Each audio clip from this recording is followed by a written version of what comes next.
చూపులకెన్నడు దొరకనిది రంగు రూపు లేని మది రెప్పలు తెరవని కన్నులకు స్వప్నాలెన్నో చూపినది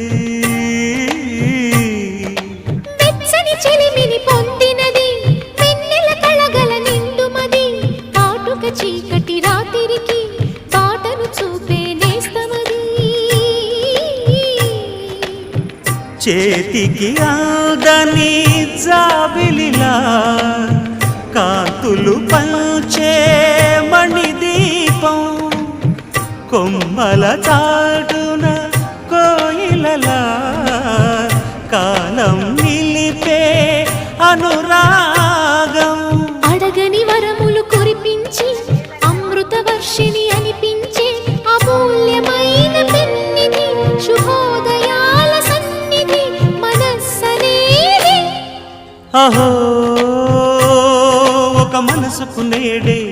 పుట్టిన రోజు అహో తన పల్లవి పాడే చల్లని రోజు